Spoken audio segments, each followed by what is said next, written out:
projet USAID UNAMKERA, qui est financé par l'USAID, qui est mise en œuvre par un consortium constitué de Partners Global, Partners West Africa, Tostan et la plateforme des femmes pour la paix en Casamance. Partners West Africa avait pour objectif de mener des sessions de dialogue inclusif en impliquant toutes les parties prenantes au niveau de ces trois pays. Et la première session s'est tenue à Ziguinchor, la deuxième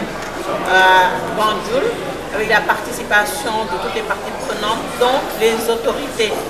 consulaires, diplomatiques de ces trois pays, mais également le secrétariat permanent sénégalo-gambien, qui a bien voulu répondre à l'invitation de Bissau. Et à Bissau également, les organisations de la société civile qui sont notre cible ont participé. Et dans ces trois pays, des recommandations ont été faites par ces populations pour essayer de régler ensemble, de façon inclusive et participative,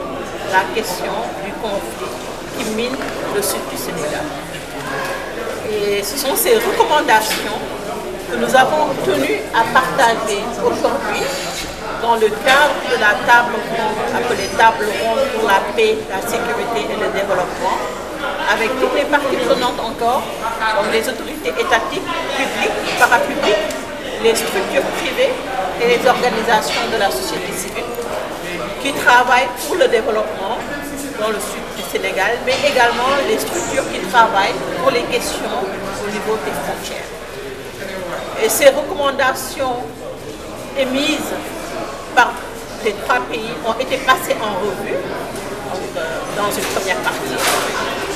Les participants ont discuté de ces recommandations, les difficultés rencontrées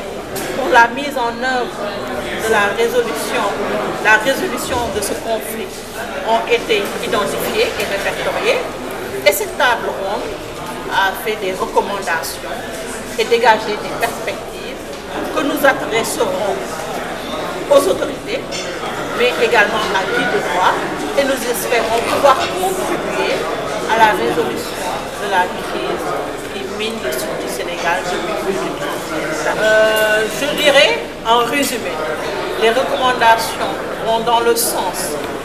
d'une intégration des organisations de la société civile, de l'utilisation de nos moyens, donc à savoir le dialogue. Donc on ne peut pas occulter que le dialogue est une tradition, donc un outil bien africain. Lorsqu'on parle de l'art à palabre, le dialogue, c'est un outil africain qui est aujourd'hui utilisé au niveau international, mais en tenant compte de nos réalités socio-anthropologiques et culturelles. Ça, c'est une recommandation. La deuxième recommandation, c'est d'appeler à l'accalmie, à l'utilisation aussi de nos autres moyens tels que le cousinage à plaisanterie, de mettre l'accent sur le choix des leaders. Donc le leadership aussi bien des autorités étatiques, le leadership